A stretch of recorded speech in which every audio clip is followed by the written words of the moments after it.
তেলের দাম বাড়াবে না তা কী করবে? হ্যাঁ, আপনারা তো বাঙালি, আমরা বাঙালি না, ভাতে মাছে বাঙালি। মানে ভাতে মাছে একটা চুতিয়ার দল আমরা। মানে এটা বলতে বাধ্য হচ্ছি কেন জানেন? মানে দেশের সরকার চাচ্ছিলেন যে তেলের দাম কোনোভাবে বাড়াবেন না, প্রয়োজনে ভর্তুকি দেবেন। কিন্তু আমরা এই লেভেলের চুতিয়া আমরা, যে আমরা কী করছি জানেন? আমরা তেল পাশের দেশে কম দামে কিনে পাচার করছি। মানে মিয়ানমারে আমাদের তেল বিক্রি হচ্ছে, মানে আমাদের দেশের তেল কিনে মিয়ানমারে বিক্রি হচ্ছে, আমাদের তেল পাকিস্তানে বিক্রি হচ্ছে, আমাদের তেল ইন্ডিয়ার অনেক প্রদেশে বিক্রি হচ্ছে।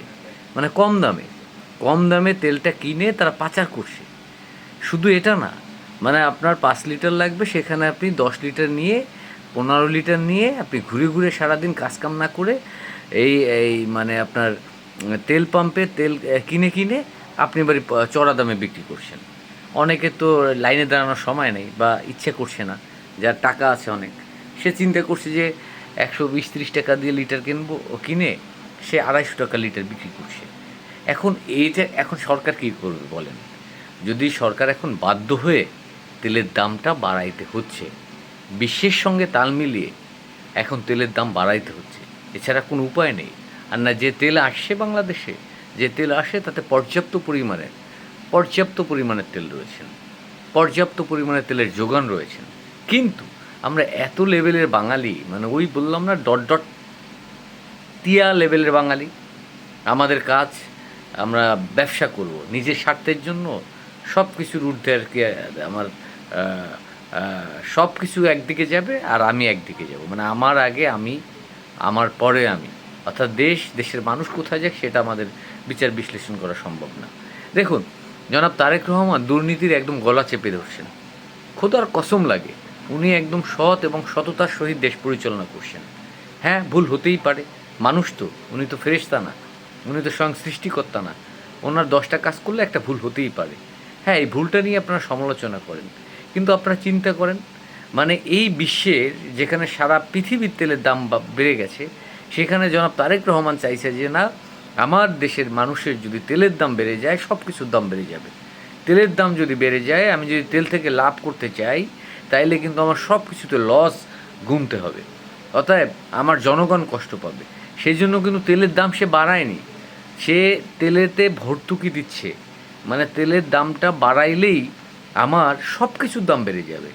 আপনি যে একটা পুরি খাবেন, পরোটা খাবেন, 1 কাপ কফি খাবেন, প্রত্যেকটার দাম বেড়ে যাবে। তেল এত গুরুত্বপূর্ণ একটা জিনিস, সেখানে উনি এত plan, I have a plan, ওনাকে সেলুট জানানো উচিত। উনি চিন্তা করছে এই তেলে আমি ভর্তুকি দিতে রাজি আছি, তেলে ভর্তুকি দিলে আমাদের সব কিছুর দাম কমে যাবে, সব কিছুর দাম নিয়ন্ত্রণ থাকবে। অতএব, আর আপনারা কি করছেন? আপনারা সেই তেল নিয়ে বিক্রি করে আপনারা চোরাচালানি করছেন, চোরাচালানি করে আপনারা কোটি কোটি টাকার মালিক হচ্ছেন। তখন সরকার কী করবে? বাধ্য হয়ে তেলের দাম বাড়াইতে হচ্ছে, যেহেতু বিশ্বের সঙ্গে তালমেল দিয়ে যদি তেলের দাম না বাড়ান, তাহলে তো উনি তো আলাদা কেউ না, আমরা তো এতটা সৎ না। তার মানে আসলে একটা দেশের সরকার দুর্নীতি মুক্ত করতে পারবে না যতদিন না পর্যন্ত আমরা নিজ নিজ জায়গা থেকে সচেতন না হব, নিজ নিজ জায়গা থেকে আমরা দুর্নীতি মুক্ত না হব। একটা দেশের সরকার কোনোভাবেই সম্ভব না। আর আপনারা কী দল করেন? আপনারা আওয়ামী লীগ করেন, আপনারা জামাত করেন, অন্য দল করেন, কোনো সমস্যা নেই। তবে এটা মনে রাখবেন, যে ব্যক্তি সৎ এবং সততার সহিত দেশ এবং দেশের মানুষের কল্যাণে যদি সত্যিই কাজ করে থাকে, আপনি নৌকা করেন, আপনি দাঁড়িপাল্লা করেন, আপনি বিএনপি করেন, সব কিছুর ঊর্ধ্বে তাকে সহযোগিতা করা উচিত, যদি আপনি পাক্কা রাজনীতিবিদ হন। রাজনীতির প্রথম শর্ত হচ্ছে দেশপ্রেম। আর আপনি যদি দেশপ্রেমিক না হন, তাহলে আপনার রাজনীতি করার দরকার নেই। আপনি যদি চিন্তা করেন যে আমি রাজনীতি করি, আমি আমার আখের গোছাবো, আমি গাড়ি বাড়ি করবো, আমি ব্যাংক ব্যালেন্স করব, তাহলে আপনি রাজনীতিবিদ না, আপনি একজন ব্যবসায়ী। অথবা আপনি তেল আলু পটলের ব্যবসা করেন, প্লিজ আপনি রাজনীতি করবেন না। জনাব তারেক রহমানের রাজনীতি টোটালি ডিফারেন্ট, মানে বিএনপির রাজনীতি টোটালি ডিফারেন্ট। আর অতএব বি কেয়ারফুল। আপনারা অহেতুক সরকারকে দোষ সাব্যস্ত করবেন না, আপনারা অহেতুক সরকারকে নিয়ে প্রোপাগান্ডা ছড়াবেন না। আগে বুঝবেন, বোঝার চেষ্টা করবেন, দেন তারপরে আপনি একটা মন্তব্য করবেন, একটা পোস্ট দেবেন। আপনি নৌকা করেন, কোনো সমস্যা নেই, আপনি দাঁড়িপাল্লা করেন, কোনো সমস্যা নেই, আপনি শাপলাকলি করবেন, কোনো সমস্যা নেই, যে দল করেন কোনো সমস্যা নেই, কিন্তু সবার আগে বাংলাদেশ, এই মাথাটা আপনার থাকতে হবে। সবার আগে আমরা এবং আমাদের দেশ, এইটা আপনার যদি মাথায় না থাকে তাহলে আপনাকে আমি টুট টুট দিই, মানে আপনাকে করার টাইম নেই আমার। মানে আপনি বিএনপি করেন, আপনার করার টাইম নেই, আপনি আওয়ামী লীগ করেন, আপনার করার টাইম নেই, আপনি জামাত করেন, আপনার করার টাইম নেই। আমার একটাই মন্ত্র, একটাই ধর্ম, সেটা হচ্ছে সবার আগে বাংলাদেশ। অতএব দেশ বাঁচলে আমি বাঁচবো, দেশ বাঁচলে দেশের মানুষ বাঁচবে, দেশ বাঁচলে দল বাঁচবে, দেশ বাঁচলে নৌকা বাঁচবে, দেশ বাঁচলে দাড়িপাল্লা বাঁচবে, দেশ বাঁচলে শাপলাকলি বাঁচবে, দেশ বাঁচলে ধানের শীষ বাঁচবে।